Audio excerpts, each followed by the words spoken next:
Good morning class. My name is Ajay Pandey. Today I am going to teach you Kirchhoff's law. Kirchhoff law की क्या history है, क्या इसका application है, इसके विषय में हम आपको बताते हैं. Kirchhoff was a German physicist who extended Ohm's law. Ohm's law is also given by a German scientist whose name is George Simon Ohm. जैसा कि आप जानते हो Ohm's law, when physical conditions of a conductor a शब्द use किया जा रहा है.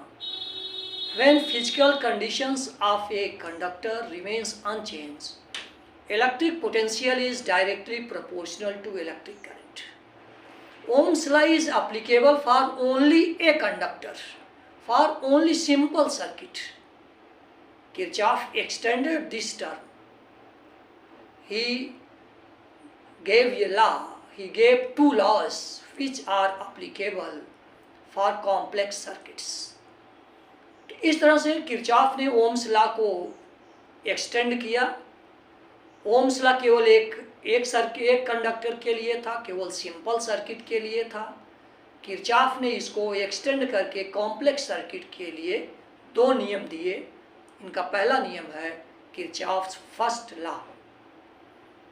इसका स्टेटमेंट है algebraic sum of electric current meeting at any junction is 0. In an electric circuit, algebraic sum of electric currents meeting at any junction is 0. इसका दूसरा form भी, इसको हम ऐसे भी कहते हैं, algebraic sum of electric currents entering the junction is equal to the algebraic sum of currents leaving the junction. इसका हिंदी में आप देखिए, किसी भी जंक्शन पर मिलने वाली इलेक्ट्रिक करंट्स का सम जो है वो 0 होता है. इसका दूसरा रूप क्या है, किसी भी जंक्शन पर आने वाली जितनी भी करंट है जो इंटर करती हैं उनका सम बराबर होता है जो जंक्शन को लीव करती हैं उनके सम के बराबर होता है. तो this is also known as Kirchhoff's current rule, current law, Kirchhoff's current law. इसको केसीएल भी कहते हैं और इसे जंक्शन रूल भी कहते हैं, जंक्शन रूल. इसका स्टेटमेंट आपने देखा कि in an electric circuit algebraic sum, आप नोट कर लेंगे, algebraic sum of electric currents meeting at any junction is 0. This is algebraic sum of electric currents sigma I equal to 0. और दूसरा इसका फॉर्म होता है algebraic sum of electric currents, algebraic sum of electric current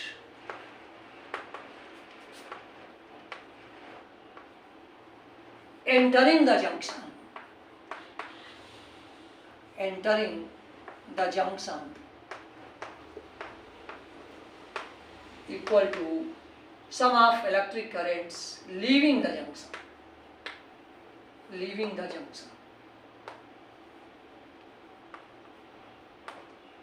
This is the first law. For example, आपको junction शब्द use किया गया है. Junction is the meeting of two or more conductors at any point. Junction एक point होता है जिसमें दो या दो से ज़्यादा कंडक्टर जिस पॉइंट पर मीट करते हैं. जैसे ये आपका है, एक कंडक्टर हुआ.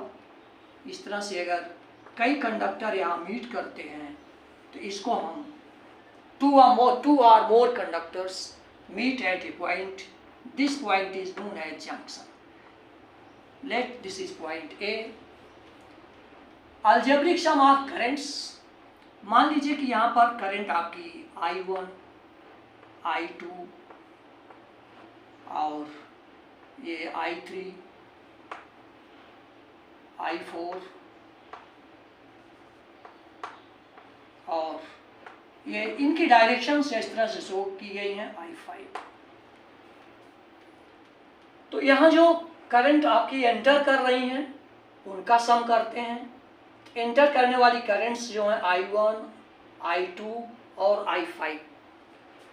तो algebraic sum of currents entering the junction I1, I2 और I5 equal to leaving the junction I3 plus I4। इनका सम बराबर होता है।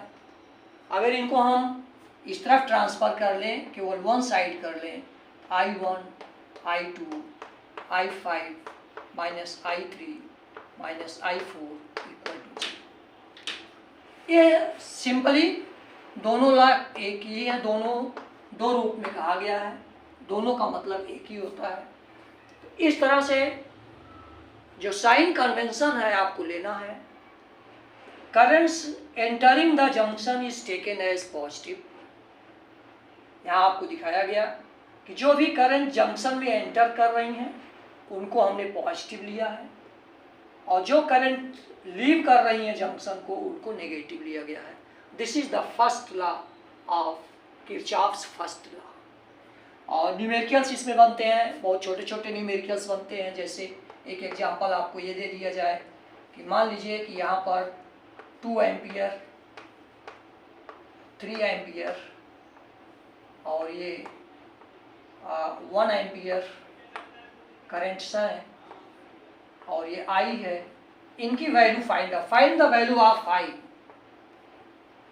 इन दिस सर्किट। तो हम क्या करेंगे, sum of algebraic sum of currents, इसको हम फाइंड आउट करेंगे। तो जंक्शन की तरफ जो भी करंट आ रही हैं उनको हम पॉजिटिव लेंगे, 2A प्लस 3A। 1 एम्पियर की करंट लीव कर रही है, इसको हम लिख लेंगे माइनस 1A माइनस 1 एम्पियर, और ये भी लीव कर रही है माइनस I इक्वल टू 0। तो 3 प्लस 2 5 माइनस 1, ये आपका हो जाता है 4 minus I equal to 0, I equal to 4 ampere. इस तरह से ज्ञात करते हैं। This law is known as junction rule. This law is based on the conservation of charge. एक चीज आपसे पूछा जाता है कि कंजर्वेशन ऑफ चार्ज पर ये बेस्ड है। क्यों बेस्ड है? इसी को हम चार्ज के टाइम में अगर लिखे हैं, चार्ज के टर्म्स में लिखे हैं, तो इसको हम लिख सकते हैं कि सम ऑफ करंट की डिफिनीशन है charge flow per unit time. Charge flow per unit time ये 0, तो charge Q equal to 0। This is based on the law of conservation of charge. यहाँ से आप ऑब्टेन कर सकते हैं करंट की डिफिनीशन से ही। तो this is based on the law of conservation of charge, ये आप नोट कर लेंगे। पूछा जाता है कि फर्स्ट लॉ किस पर बेस्ड है, इसका फंडामेंटल कॉन्सेप्ट क्या है। तो first law is based on the conservation of charge. ये लिख लेते हैं, पूरा लिख लीजिएगा, कंजर्वेशन ऑफ चार्ज। ये आपका फर्स्ट लॉ है जो आपको बताया गया, इसके न्यूमेरिकल्स भी बताया गया, और एक जो क्वेश्चन इस पे अराइज होते हैं इस तरह से है। तो Kirchhoff second law, second law का जो स्टेटमेंट है, it states that in a closed circuit, और एक शब्द मैं यूज कर रहा हूँ मेश और mesh, the algebraic sum of electric potential difference across the each element of the circuit, each element of the circuit is always 0। ये आप इसको लिख लीजिए। इन ए क्लोज्ड मेश या closed circuit, in a closed circuit algebraic sum of electric potential difference across potential difference across each element of the circuit, across each element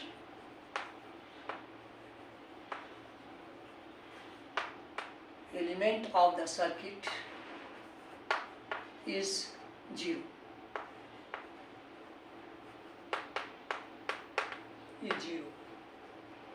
किसी भी close mesh में closed खंड है, ये पार्ट होता है। जैसे कोई सर्किट दिया हुआ है, उसके कितने पार्ट हैं, first A 1 mesh, 2 mesh, 3 mesh, इस तरह से होता है। अभी हम डायग्राम खींच के आपको बताते हैं। किसी भी क्लोज सर्किट में जितने भी ईच एलिमेंट का मतलब होता है उसके जितने एलिमेंट्स हैं, उसमें कितने रेजिस्टेंसेज हैं, कितनी सेल हैं, उन सब का जो इलेक्ट्रिक पोटेंशियल डिफरेंस होगा, इलेक्ट्रिक पोटेंशियल डिफरेंसेज का जो सम अगर हम करते हैं तो वह 0 आएगा। This is sigma V equal to 0। Sum of electric potential across each element of the circuit is always 0। आइए इसको डायग्राम के माध्यम से आपको हम समझाते हैं।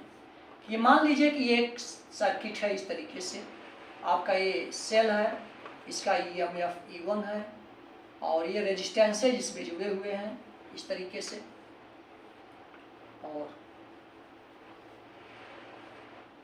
ये आपका इस तरीके से है।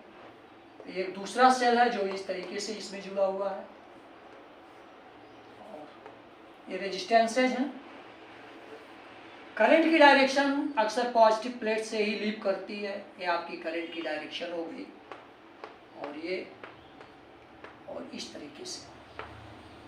This is current I1, I2 and I3। Resistances are R1, R2, R3। अब इसमें आप देखिए इसके एलिमेंट शब्द हमने पहला तो क्लोज मेश यूज किया। इसका एक पार्ट ये है, तो ये 1 mesh and this is second mesh. Mesh शब्द की व्याख्या हुई, जितने पार्ट इसके होते हैं क्लोज्ड उनको हम मेश कहते हैं। और ईच एलिमेंट का मतलब होता है इसके एलिमेंट्स कितने हैं।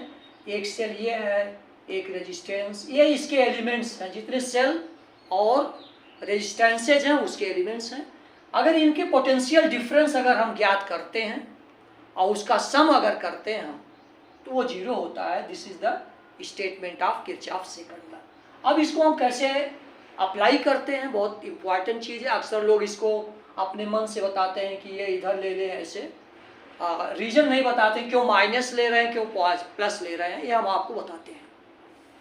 तो इसका नाम लिख देते हैं A B C D E F। एक मेश आपका यह एक क्लोज लूप भी इसको बोलते हैं। एक सर्किट पूरा होता है, लूप का मतलब जो एक चक्र जो पूरा हो जाए यहाँ से चल के, ये लूप कहलाता है। इसको लूप लॉ भी कहते हैं। Second law is also known as loop law. First को हम जंक्शन लॉ कहते हैं, इसको लूप लॉ कहते हैं। उसको हम किरचॉफ्स करंट लॉ कहते हैं, KCL। इसको हम कहते हैं KCV, Kirchhoff's voltage law, KVL, Kirchhoff's voltage law, KVL। Loop law, KVL, और इस तरीके से डेल्टा V इक्वल टू 0। आइए देखते हैं किरचॉफ के नियम, सेकंड नियम को अप्लाई कर रहे हैं। पहले फर्स्ट मेश के लिए, अप्लाइंग फॉर मेश फर्स्ट। अब हम इसको कैसे अप्लाई करें, चाहे जिस तरफ से चले अपनी इच्छा पे होता है। आप चाहे इस तरह से अप्लाई कर लीजिए, इधर से आइए, और चाहे इस तरफ से आइए, ये अपनी इच्छा पे होता है। तो हम ABCD अप्लाइंग अलोंग ABCDA, इस तरीके से अब चल रहे हैं ABCDA। ऐसे चल के यहाँ एक लूप आपका पूरा होता है, और ये अपोजिट दिशा में चल रहे हैं एंटी क्लॉकवाइज। क्लॉक चलने की अपोजिट डायरेक्शन है, इसको हम एंटी क्लॉकवाइज भी कहते हैं। तो इस तरह से, और अगर इस दिशा में चलते तो ये हो जाती क्लॉकवाइज, घड़ी में चलने की दिशा क्लॉकवाइज। तो इस तरीके से हम इसको अप्लाई कर रहे हैं। देखिए, तो इधर से आए हैं तो पहला रेजिस्टेंस ये पड़ा, इसका पोटेंशियल डिफरेंस क्या होगा, तो आप जानते हो V equal to I R, ये आपको पता है, इसीलिए इसका पोटेंशियल डिफरेंस, ये आपकी करंट I1 है, इसमें I1 R1, I1 R1, क्या करें इसको, पॉजिटिव लें या नेगेटिव, ये अपने मन पे नहीं होता कि हम चाहे जैसे कर लें। इसका रूल ये है, current always flow from higher potential to lower potential. यहाँ पोटेंशियल ड्रॉप हो रहा है, higher potential to lower potential, potential कम हो रहा है, इसीलिए इसको हम नेगेटिव लेते हैं। ये अपनी इच्छा पे नहीं है कि हम चाहे जिसको घूम करके ऐसे कर लें।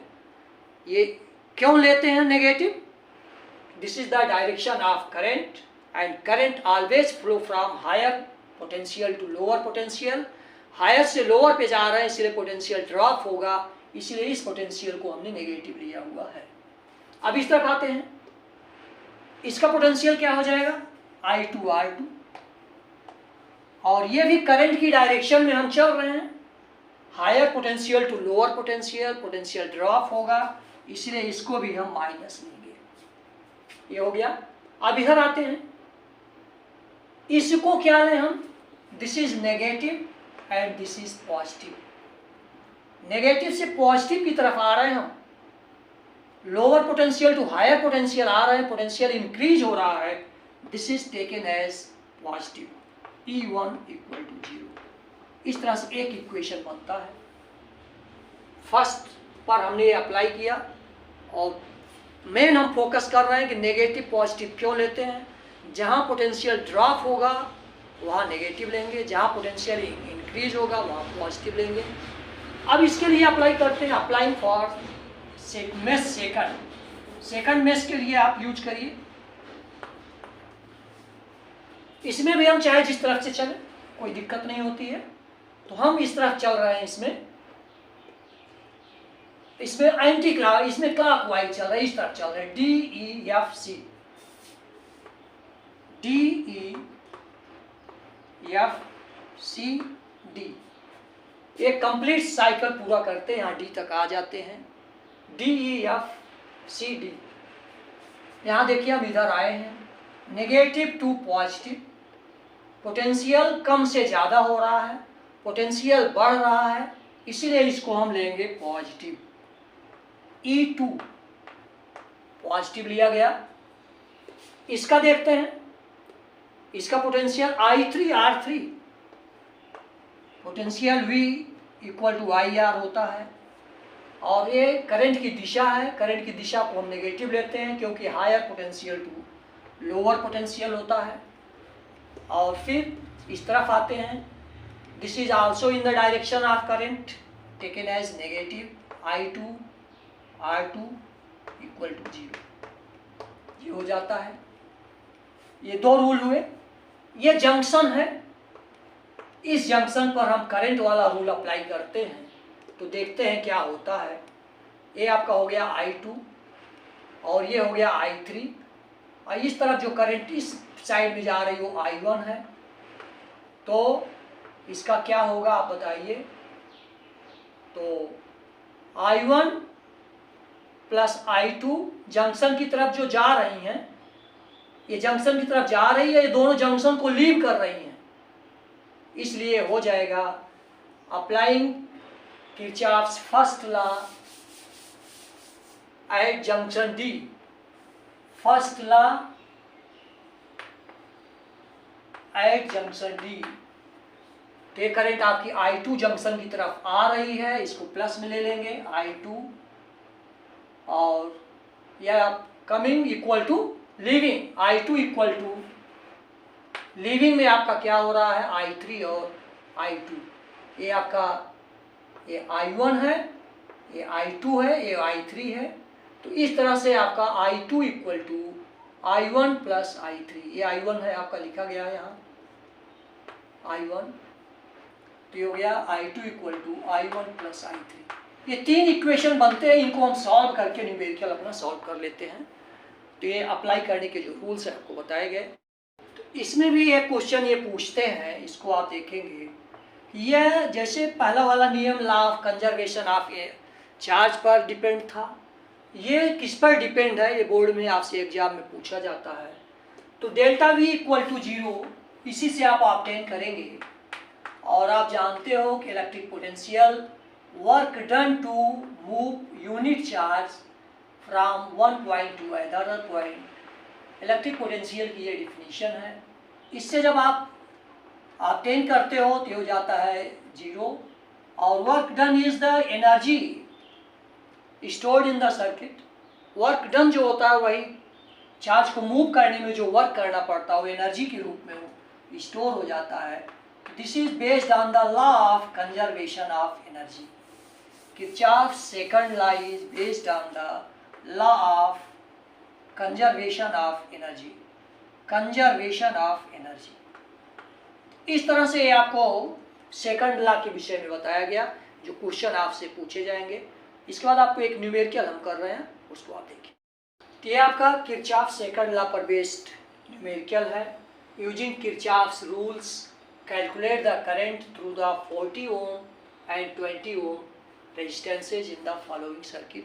ये आपका दिया गया है, सर्किट दिया है, और 20 ओम और 40 ओम में कितनी करंट फ्लो होती है ये आपको फाइंड आउट करना है। तो इसमें दो मेश हैं, एक पार्ट ये है, दूसरा पार्ट ये है। तो फर्स्ट पार्ट के लिए किरचॉफ लॉ को अप्लाई करते हैं। ये आप चाहे जिस डायरेक्शन में जाएं तो हम ABCD की डायरेक्शन में चलते हैं। Applying Kirchhoff second law in the mesh ABCDE, इस तरीके से हम चलते हैं।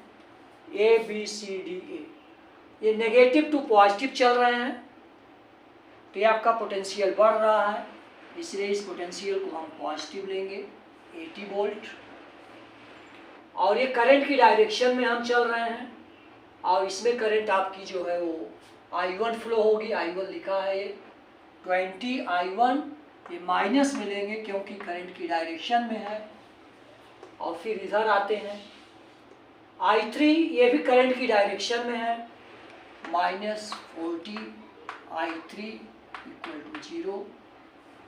इसको ट्रांसफ़र करके हम करते हैं 20 I1 plus 40 I3 equal to 80। और 20 से अगर इसको हम डिवाइड कर देते हैं I1 plus 2 I3 equal to 4। This is the equation number 1। Similarly applying Kirchhoff's second rule for the mesh 2, इसमें भी हम अपनी सुविधा के अनुसार चलते हैं। इधर से ले लेते हैं, ये आपका है E। इस मेश के लिए हम इस तरह से चलते हैं DE। सेकंड मेश के लिए जो है DEFCD, इसके लिए हम अप्लाई अगर करते हैं तो पॉजिटिव टू नेगेटिव यहाँ आ रहा है, सेल पड़ रहा है पहला एलिमेंट, तो ये आपका हो जाता है 40 को हम लेंगे नेगेटिव। ये हो गया आपका प्लस से माइनस, पोटेंशियल ड्रॉप हो रहा है। और ये आपका देखिए करंट इधर आ रही है और हम चल रहे हैं करंट की अपोजिट डायरेक्शन में, इसीलिए इसको हम प्लस लेंगे, प्लस 10 I2। इसमें I2 करंट चल रही है, ये ऐसे आ रही है, ये हो गया 10 I2। फिर इधर आते हैं, करंट की डायरेक्शन में आए हैं तो 40 I3 हम लेंगे माइनस 40 I3 इक्वल टू 0। तो ये हो गया आपका, इस तरफ अगर ट्रांसफ़र करते हैं 10 I2 minus 40 I3 equal to 40। This is the equation 2। 10 से डिवाइड कर लेते हैं, I2 minus 4 I3 equal to 4। This is equation 2। अब पॉइंट डी पर जो है हम फर्स्ट लॉ को अप्लाई करते हैं। आप देखिए I2 और I3 इस पॉइंट पर आ रही हैं, इसलिए हो जाएगा I2 plus I3 equal to I1। ये तीन इक्वेशन बनते हैं, इन्हीं तीनों को हमें सॉल्व करना है। तो यहाँ से हम I3 को अगर रिमूव कर लेते हैं तो ये दो इक्वेशन I1 और I2 बन जाएगा। इसको सॉल्व करते हैं। I3 की जगह हम I1 माइनस I2 रखते हैं इसमें। Putting the value of I3 in equation 1, तो यहाँ जब आप पुट करोगे, putting in 1, putting I3 in equation 1, तो ये हो जाता है आपका I1 plus 2I3, I3 equal to I1 minus I2, I1 minus I2 रख दिया गया है और इक्वल टू 4। ये हो गया I1 और प्लस 2I1 हो गया 3I1 minus 2I2 equal to 4। This is equation number 3। Similarly इसमें भी हम I3 की वैल्यू रख देते हैं। पुटिंग I3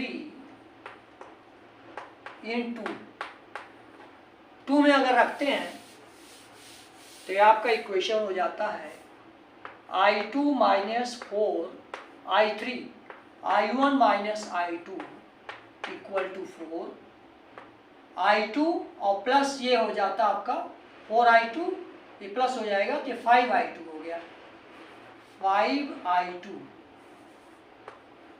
I2 हो गया और ये माइनस, ये आपका प्लस हो गया और ये माइनस 4I1 इक्वल टू 4। ये आपका इक्वेशन नंबर 3 हो गया। ये आपका कर लीजिए 4 और ये हो गया आपका 5। 4 और 5 को एलिमिनेशन मेथड से आप सॉल्व कर लीजिए। सॉल्विंग 4 एंड 5, तो आप में I2 को अगर एलिमिनेट करना है तो इसको आपने 5 से मल्टीप्लाई करेंगे। 15I1 minus 10I2 equal to 20, multiplying by 4 5। इसको अब हम करते हैं 2 से, minus 8I1 plus 10I2 equal to 8। क्या आपका कट जाता है, 15 minus 8 7I1 equal to 28, I1 equal to 28/7, 4 ampere. I1 माने इसमें जो पूछा गया था 20 एम्पियर में 4 एम्पियर की करंट फ्लो होगी। I2 की वैल्यू फाइंड आउट कर लेते हैं, किसी में भी रख के फाइंड आउट करते हैं। Putting in equation 4, putting in equation 4 तो हो जाता है 3I1 की वैल्यू रखते हैं, माइनस 2I2 इक्वल टू 4, तो आपका हो जाता है 12, minus 2I2 equal to 4 minus 12। इसको सॉल्व कर लेते हैं तो ये minus 2I2 equal to minus 8, minus minus cancel, I2 equal to 8/2 that is 4 ampere. I1 और I2 दो पूछा गया था, 40 ओम और 20 ओम में कितना आपका करंट फ्लो होगा तो ज्ञात कर लिया। I3 की भी वैल्यू आप ज्ञात कर सकते हैं, I2 प्लस I3, तो इस तरह से I3 की वैल्यू आप यहाँ ज्ञात कर लेंगे तो तीनों की वैल्यू आ जाएगी। ये आगे I1 I2 आपका 4 और 4 आया तो I3 इक्वल टू हो जाएगा, पुटिंग इन 3, I3 की भी ज्ञात कर लीजिए, पूछा नहीं है फिर भी, तो I3 में कितना होगा तो I3 equal to I1 minus I2, 4 और 4 दोनों आया 0, I3 में कोई करंट फ्लो नहीं करेगी। तो इस तरह से इसमें आपका 40 एम्पियर जो I3 है इसमें कोई करंट नहीं फ्लो होगी, और 10 ये आपका 10 ओम और 20 ओम वाले में जो है 4 एम्पियर की करंट फ्लो होगी। ये आपका उत्तर होता है। 40 ओम वाले में 0 होगा। तो इस तरह से हमने आपको आज कैसे सॉल्व करते हैं पूरा कॉन्सेप्ट क्लियर किया है। आप खुद से सारे सवाल खुद ट्राई कर सकते हैं और उम्मीद करते हैं कि आपको हमारा वीडियो बहुत पसंद आया होगा। आप इसको ज़्यादा से ज़्यादा लाइक, सब्सक्राइब और शेयर करें। Thank you.